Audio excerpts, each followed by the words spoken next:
La Tierra y Venus nacieron de la misma nube de polvo y gas. Tienen el mismo tamaño, la misma masa. Están a casi la misma distancia del joven Sol. Hace 4.500 millones de años eran gemelas. Hoy en día, uno de ellos es la cuna de la vida. Océanos, bosques, ciudades, 7.000 millones de personas. La otra es un infierno ardiente, donde el plomo fluye como un río y la presión es capaz de aplastar un submarino nuclear en cuestión de segundos. ¿Por qué la NASA le tiene miedo a Venus? No porque sea peligroso, sino porque se parece demasiado a nosotros. Y lo que le pasó puede volver a pasar. Esta es la historia de un planeta que era un paraíso, de una catástrofe que nadie vio venir, y de una pregunta a la que debemos encontrar respuesta antes de que sea demasiado tarde. Para comprender lo que le sucedió a Venus, hay que remontarse al principio, cuando el sistema solar no era más que un disco giratorio de polvo y gas incandescente. Hace 4.500 millones de años, en ese caos primitivo, comenzaron a formarse los planetas. La gravedad atraía la materia hacia los cúmulos chocaban, crecían y se calentaban por los golpes infinitos. De esa violencia nacieron dos mundos, casi indistinguibles entre sí: Venus y la Tierra. Venus tiene el 95% de la masa terrestre. Su diámetro es de 12.104 kilómetros frente a los 12.742 de la Tierra. La diferencia es inferior al 5%. Ambos planetas están compuestos por los mismos elementos: núcleo de hierro, manto de silicato y fina corteza rocosa. Ambos se formaron en la denominada zona habitable, a una distancia del Sol en la que el agua puede existir en estado líquido, y aquí comienza el misterio. Según los modelos climáticos de la NASA, la joven Venus pudo haber tenido un océano poco profundo y temperaturas moderadas durante casi 2.000 millones de años. Los investigadores del Instituto Goddard de Investigaciones Espaciales recrearon las condiciones de la antigua Venus en un ordenador. Una atmósfera similar a la terrestre, una rotación lenta y agua en las zonas bajas. El resultado les sorprendió incluso a ellos mismos. Las temperaturas medias resultaron ser varios grados más bajas que en la Tierra actual. Imagínese, un mundo con nubes, lluvias y, tal vez, una vida primitiva en aguas cálidas y poco profundas. Pero no todos los científicos están de acuerdo con esta teoría. En diciembre de 2024, un grupo de investigadores de la Universidad de Cambridge publicó un trabajo que pone en duda la idea misma de los océanos venusianos. Estudiaron la composición química de la atmósfera de Venus y llegaron a la conclusión de que el interior del planeta es demasiado seco. Los gases volcánicos de Venus contienen menos del 6% de vapor de agua, frente al 60% de la Tierra. Esto significa que prácticamente no hay agua en las profundidades de Venus, y es posible que nunca la haya habido. Dos puntos de vista, dos versiones del pasado: el paraíso perdido o el infierno que siempre ha existido. Pero hay una prueba que no da descanso ni a unos ni a otros. La proporción de deuterio con respecto al hidrógeno normal en la atmósfera de Venus es 150 veces mayor que en la Tierra. El deuterio es hidrógeno pesado, un isótopo con un neutrón adicional en el núcleo. Cuando el agua se evapora y se descompone por la radiación ultravioleta, el hidrógeno ligero se escapa al espacio más rápido que el pesado. Lo que queda es deuterio, mucho deuterio. Es una cicatriz química. Es el rastro de la enorme cantidad de agua que alguna vez existió en Venus y que se perdió. La pregunta es si esa agua estaba en la superficie o solo en la atmósfera, sin llegar a condensarse en océanos. De una forma u otra, algo salió terriblemente mal. Algo convirtió al mundo que podría haber sido nuestro gemelo en el lugar más hostil del sistema solar. Y para comprender qué es exactamente, hay que examinar el mecanismo de la catástrofe climática más terrible que conoce la ciencia. El mecanismo que destruyó Venus tiene un nombre. Los científicos lo llaman efecto invernadero descontrolado, runaway greenhouse, el punto de no retorno para todo un planeta. Para entender cómo funciona, imagina un sistema simple. El Sol calienta la superficie del planeta. El planeta devuelve el calor al espacio en forma de radiación infrarroja. Si en la atmósfera hay gases que absorben esta radiación, dióxido de carbono, vapor de agua, metano, parte del calor se queda ahí. El planeta se calienta. Este es el efecto invernadero normal. Sin él, la Tierra sería una bola de hielo con una temperatura de menos 18 grados. Pero este sistema tiene un límite. Cuando la temperatura sube lo suficiente, los océanos empiezan a evaporarse más rápido. El vapor de agua es un potente gas de efecto invernadero. Cuanto más vapor hay, más calor se retiene y más agua se evapora. Se produce un bucle de retroalimentación, una retroalimentación positiva, si utilizamos el lenguaje de la física, aunque en este caso la palabra positiva suena como una broma de mal gusto. En Venus, este ciclo se ha cerrado. Lo que sirvió como detonante sigue siendo objeto de debate. Una de las hipótesis principales está relacionada con el vulcanismo. Un vulcanismo a gran escala y catastrófico, como nunca antes había conocido la Tierra en toda su historia. En el año 2022, un grupo de investigadores dirigido por Michael Way de la NASA presentó un modelo basado en analogías terrestres. En nuestro planeta, durante los últimos 2.800 millones de años, se han producido más de 560 eventos que los geólogos denominan grandes provincias magmáticas. Gigantescas grietas en la corteza terrestre de las que brotaron millones de kilómetros cúbicos de lava. Los trapos siberianos, que entraron en erupción hace 252 millones de años, destruyeron el 90% de todas las especies de la Tierra. Ahora imagina algo similar en Venus, solo que a mayor escala, y en un planeta que ya se encontraba al borde del abismo. Cuando la corteza se rompe y el magma sale a la superficie, libera enormes cantidades de dióxido de carbono y dióxido de azufre a la atmósfera. La temperatura aumenta, los océanos comienzan a hervir, el vapor de agua asciende a las capas superiores de la atmósfera, donde la radiación ultravioleta del Sol descompone las moléculas de agua en hidrógeno y oxígeno. El hidrógeno, más ligero, se escapa al espacio para siempre.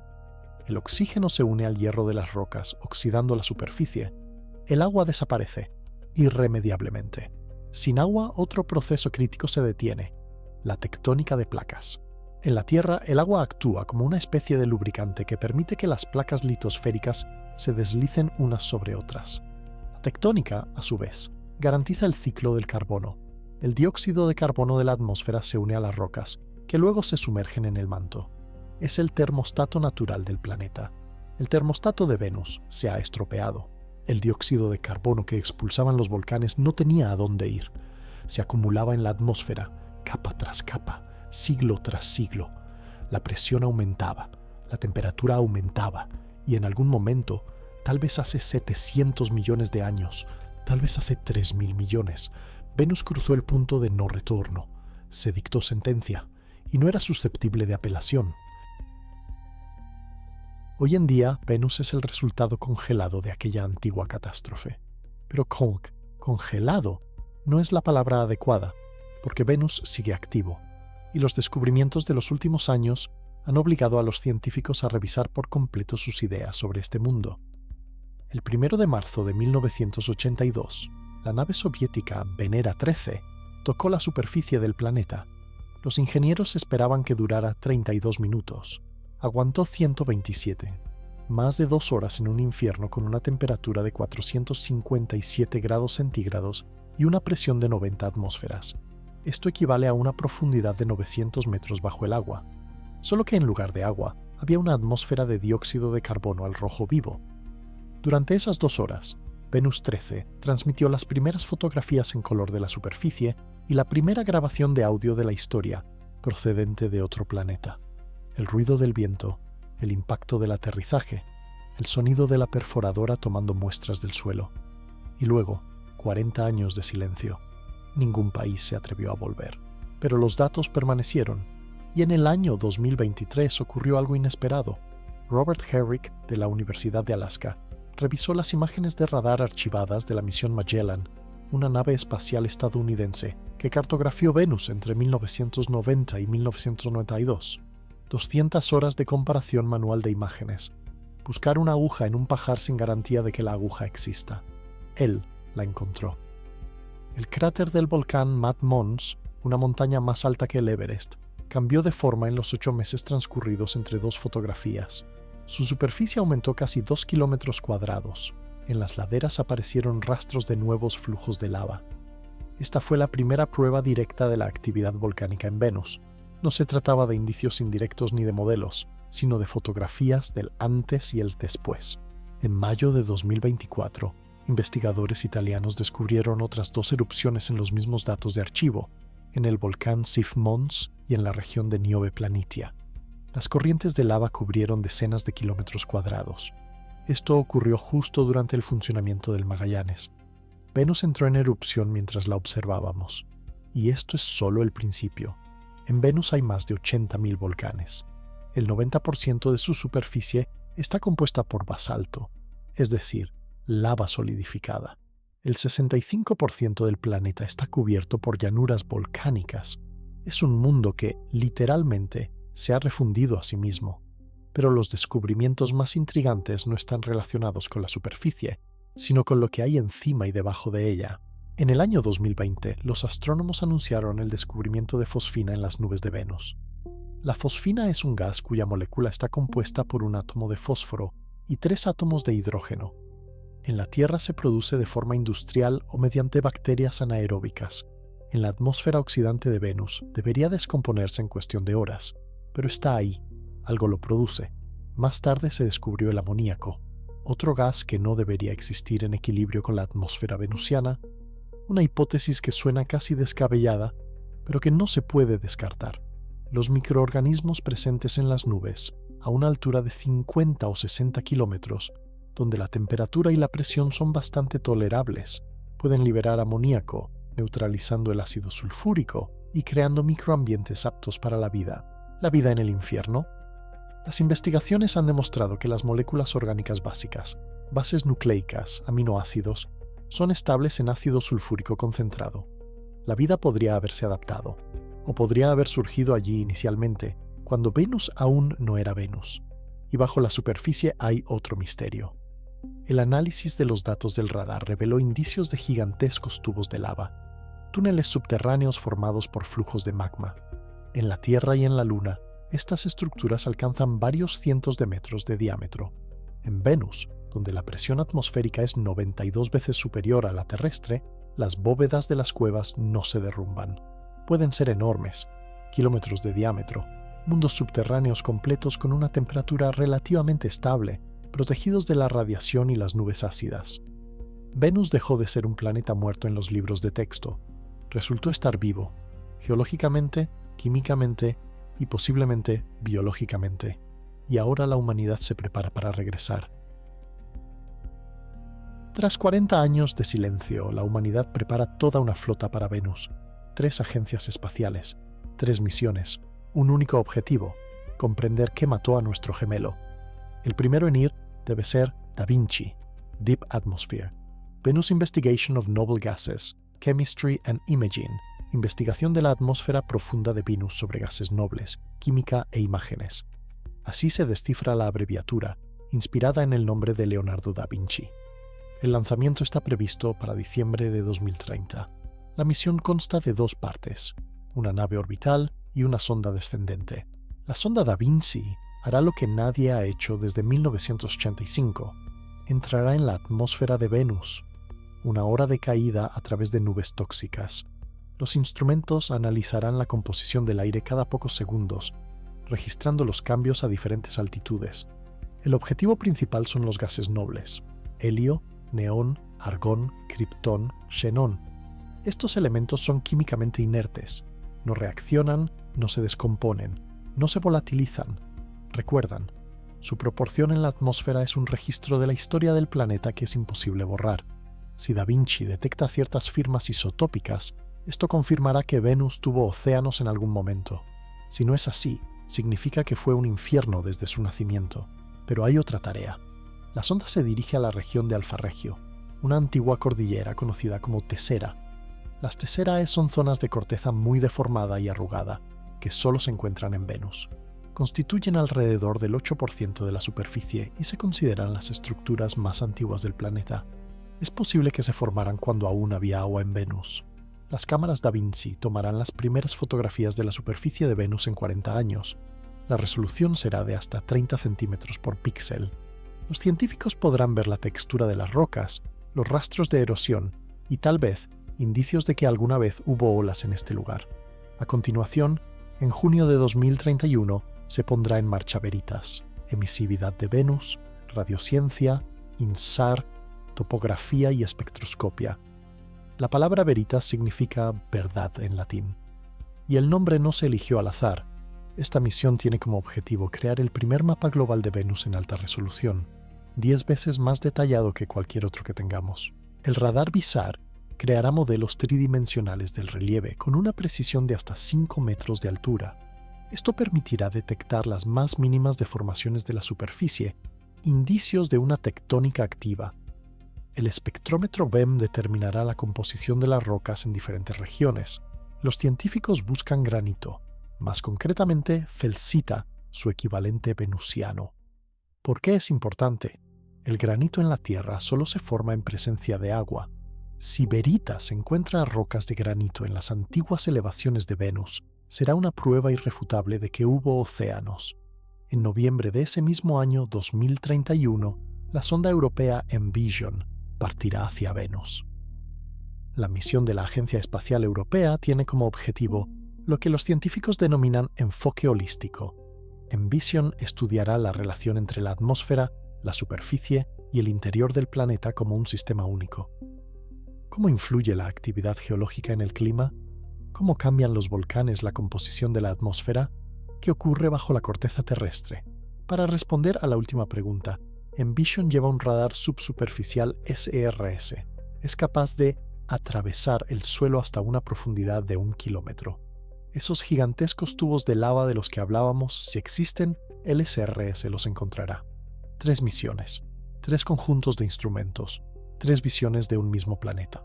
A mediados de la década de 1930, sabremos más sobre Venus que todo lo que se ha aprendido en toda la historia previa de la cosmonáutica. Pero el camino hasta llegar a ese momento no fue fácil. En 2022, una auditoría independiente reveló graves problemas en el laboratorio de propulsión a chorro de la NASA, la organización responsable de Veritas. El lanzamiento se pospuso por lo menos 3 años. En 2023, la solicitud presupuestaria para la misión se redujo a $1,5 millones, lo que en la práctica significó la congelación del proyecto. La comunidad científica dio la voz de alarma. Planetólogos, astrobiólogos, climatólogos, todos comprendieron que Venus era demasiado importante como para ignorarlo. No solo como objeto de estudio científico, sino como advertencia. En marzo de 2024, el Congreso de los Estados Unidos restableció la financiación. Veritas volvió a la normalidad. Fue una victoria, pero también demostró lo frágiles que pueden ser incluso los programas científicos más importantes. En el año 2025, la historia se repitió. La nueva administración propuso recortes radicales en el presupuesto de la NASA. No solo las misiones a Venus se vieron amenazadas, sino también la participación de Estados Unidos en el proyecto europeo Envision, ya que el radar PENSAR es suministrado precisamente por la NASA. Una vez más, la comunidad científica se unió en un frente común, y una vez más, el Congreso rechazó los recortes y aprobó un presupuesto de $24.400 millones. Venus se ha convertido en una cuestión política, y esto, por extraño que parezca, es una buena señal. Significa que la gente está empezando a comprender que no se trata solo de explorar un planeta lejano, se trata de nuestro propio futuro. Venus no es solo un planeta infernal a 108 millones de kilómetros de nosotros. Venus es un espejo. Observamos su atmósfera asfixiante de dióxido de carbono y vemos lo que ocurre cuando el efecto invernadero se descontrola. Observamos su superficie quemada y comprendemos. No es ciencia ficción, no es un modelo informático. Es la realidad. Ocurrió a un planeta que podría haber sido nuestro hermano. Los científicos afirman que el efecto invernadero incontrolable en la Tierra, como resultado de la actividad humana, es prácticamente imposible. Para ello se necesitarían concentraciones de dióxido de carbono mucho más altas que las actuales. El Sol tendría que ser un 10% más brillante, lo que solo ocurrirá dentro de miles de millones de años. Pero Venus nos enseña otra cosa. Nos enseña que los sistemas climáticos no son lineales, que existen puntos de no retorno, que los cambios que parecen lentos y controlables pueden cruzar algún día el umbral, y entonces será imposible detenerlos. No convertiremos la Tierra en Venus, pero podemos hacerla menos habitable, menos parecida al oasis azul que conocemos. Y Venus nos lo recuerda cada vez que levantamos la vista al cielo del atardecer y la vemos, brillante, hermosa, muerta. Hay otra lección, una lección sobre nuestra sed de conocimiento. Durante 40 años no volvimos a Venus. Durante 40 años estuvo ahí, en el cielo, el planeta más cercano a nosotros, y nosotros miramos más allá, a Marte, a Júpiter, a exoplanetas lejanos. Venus era demasiado complicado, demasiado hostil, demasiado incómodo. Pero aún así, volvemos. No por los recursos, ya que no hay nada que extraer. No por la fama, ya que la era de la carrera espacial quedó atrás hace mucho tiempo. Regresamos en busca de respuestas, en busca de comprensión, en busca de conocimientos que no se pueden obtener de ninguna otra manera. En algún lugar de las nubes de Venus tal vez haya microorganismos que han aprendido a vivir en el ácido sulfúrico. En algún lugar bajo su superficie, tal vez se extiendan cuevas gigantes, los últimos refugios de un mundo perdido. Y en algún lugar de las antiguas rocas de los Tessers, tal vez se hayan conservado rastros del agua que chapoteaba aquí hace miles de millones de años. No lo sabemos. Todavía no lo sabemos. Pero dentro de unos años, 3 naves espaciales emprenderán su viaje hacia la estrella matutina. Da Vinci se sumergirá en la atmósfera tóxica. Veritas desplegará su radar sobre las nubes. Envision se adentrará bajo la superficie. Y entonces Venus finalmente hablará. Ella nos contará la historia de su desaparición, una historia que, tal vez comenzó igual que la nuestra, con los océanos, con las nubes, con la esperanza. Y nosotros escucharemos. Porque esta historia no solo trata sobre ella, esta es nuestra historia.